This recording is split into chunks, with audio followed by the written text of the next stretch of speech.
Petit Pierre et le Père Noël. En ce temps-là, le nuage des rêves dorés flottait déjà suspendu dans un ciel bleu et limite, tout près l'étoile polaire, peut-être l'apercevez-vous car il est toujours visible dans le ciel, constellé d'étoiles éclairées par la pleine lune. Sur ce nuage magique couvert de nuages fraîches, tout est calme. On y entend seulement le chant d'un ruisseau, le doux murmure du vent dans les branches des arbres et le tintement des clochettes accrochées au creux des rennes du Père Noël. Et oui, c'est bien là qu'il habite. Chaque année, la mi-décembre, le dernier jour de l'année, le Père Noël a beaucoup à faire.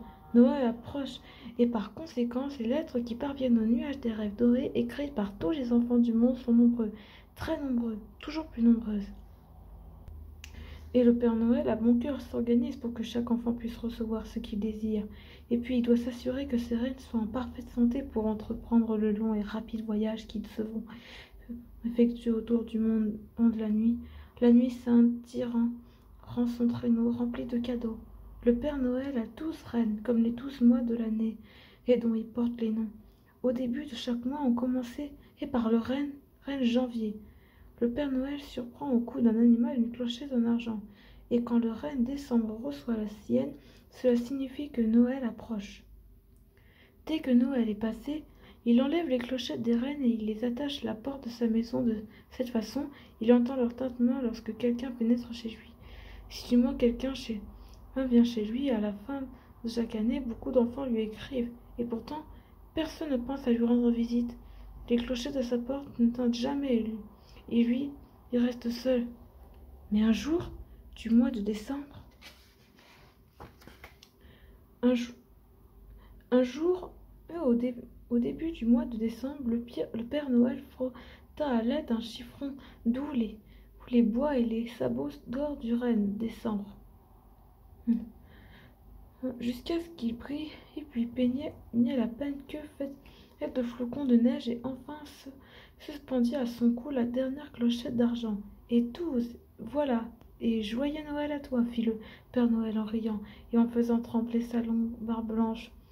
Puis il changea sur ses épaules le sac rempli des lettres qui lui étaient destinées et rentra dans sa maison. Il se laissa dans un fauteuil au coin du feu, mit ses lunettes et commença à lire haute voix la première lettre qui lui tomba sous la main. « Cher Père Noël, je te demande pas jouet ni de caramel ni de chocolat. Je te demande seulement une faveur. Permets-moi de t'accompagner pendant quelque temps. Tu me feras vraiment le grand plaisir, car j'ai décidé que quand je serai grand, je serai Père Noël. Si je pouvais rester avec toi, j'apprendrais vite ton métier. Aide-moi à réaliser mon rêve. Un jour, je pourrais être ton successeur. Ne me dis pas non, je t'en prie, Pierre. »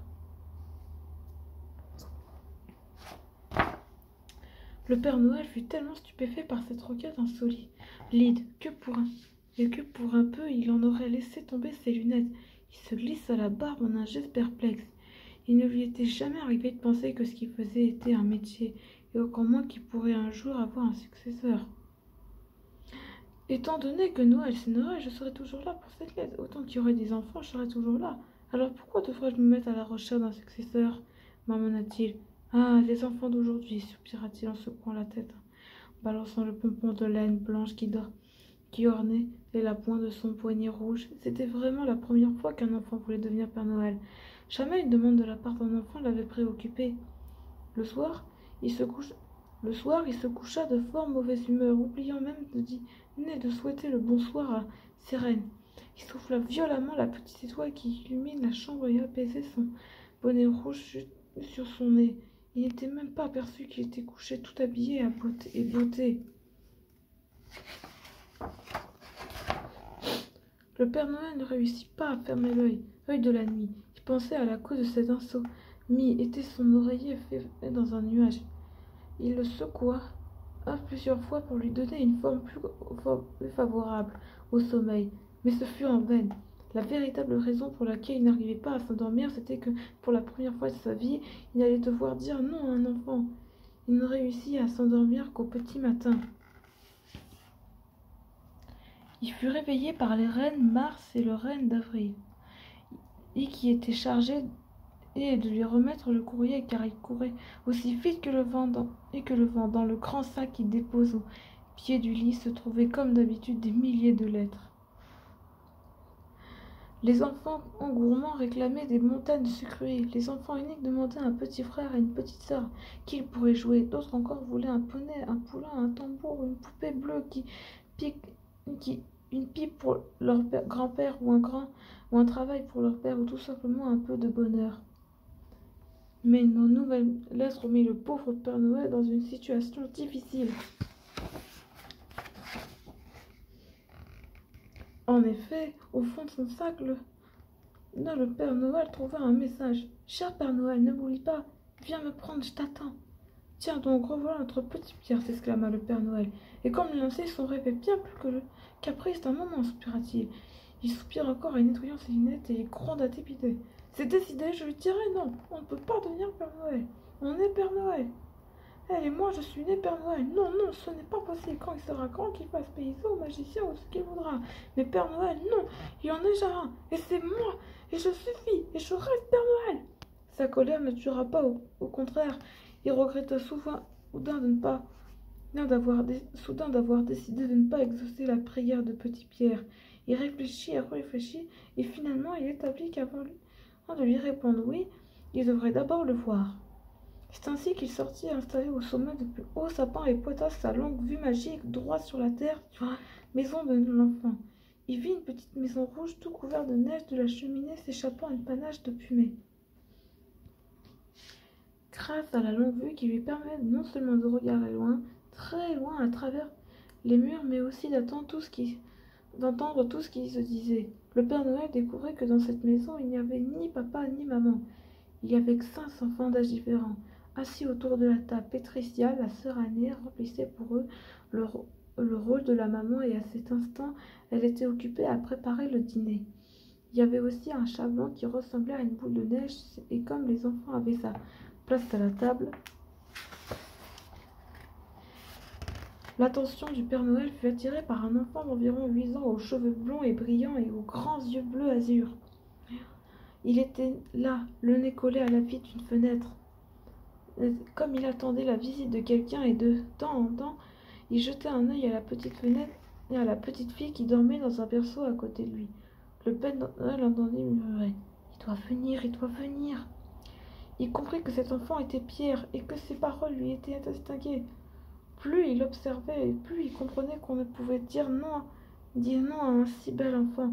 Alors il sauta du sapin, ramassa une poignée de poussière d'étoiles et la souffla en direction de la terre. Cette minuscule et brillante particule s'unirent dans le ciel formant des mots. C'était de cette manière que le Père Noël envoya ses messages. Petit Pierre, dont les yeux étaient encore rivés au ciel, tout à coup le message brillait. Ce qui lui était adressé. « Cher Pierre, je t'attendrai à minuit dans la pinède près du lac, au cygne.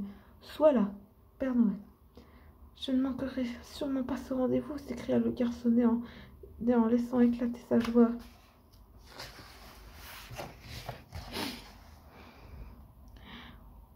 Aux 12 coups de minuit, le traîneau du Père Noël passa rapidement au-dessus du village et entra dans la pinède. Aussitôt inattendu, des clochettes, des rennes et toutes les lumières s'allumèrent brusquement dans les maisons et tous les enfants se précipitèrent aux fenêtres en criant « Que se passe-t-il?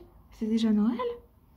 Les joueurs de musette sautèrent à bas de leur lit et se dirigeaient vers le village en jouant de leurs instruments. Mais bien vite, les habitants se retirent compte qu'il s'agissait d'une fausse alerte. En effet, Noël n'était que dans 7 jours. « Te voilà enfin! Je suis là! » cria Petit Pierre heureux. Et les reines s'arrêtèrent juste devant lui qui n'était pas seul. L'enfant dit en souriant « Bien arrivé, Père Noël. Et eux, ce sont Barbara, ma petite sœur, et Bouboule, mon chat. » Et il montra la petite fille qui tenait dans ses bras, emmitouflée dans une couverture, le chat. « Oh là, non, non, mon cher enfant, protesta le Père Noël, qui n'avait pas l'habitude de ce genre de surprise. Tu devrais venir seul avec moi, et c'est déjà une faveur exceptionnelle. Je suis désolée, mais ils doivent rester ici. » Petit Pierre, Barbara et Bouboule ouvrirent tout grand leurs yeux bleus. Ils le regardèrent avec une si grande surprise que le bon vieillard sentit son cœur serré. Pierre expliqua que dans sa maison, chacun avait une tâche à accomplir et que la sienne était de bien garder Barbara et Bouboule. Comment pouvais-je les laisser seuls? Ils ont besoin de moi, dit-il. Le Père Noël marmotta et accepta enfin, après une longue hésitation. Bah, si je ne peux vraiment pas faire autrement.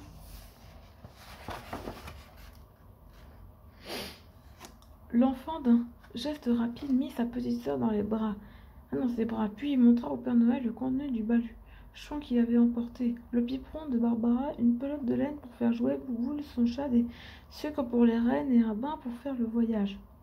Un bain frais pour le voyage. Puis il présenta un paquet enveloppé de papier doré. Il lui sourit d'un air mystérieux et dit « Ceci est un cadeau pour toi. Je le mettrai tout sympa et tu l'offriras la nuit de Noël. » Le Père Noël regarda le paquet et écarquilla les yeux et se sentit tout heureux parce qu'il n'avait jamais reçu de cadeau jusqu'à ce soir. Ce sera un super Noël, pensa-t-il. Il aurait voulu faire acrobatir sur la neige pour montrer sa joie, mais il pensait que c'était peu digne d'un vieux Père Noël aussi cherchait-il peu digne d'un vieux Père Noël aussi chercha-t-il à se donner une contenance en frisant sa moustache et sa main restait libre car l'autre tenait Barbara bien fort contre lui. C'était la première fois qu'il tenait dans ses bras un petit bébé, comme c'était fragile et doux, et comme c'était mignon.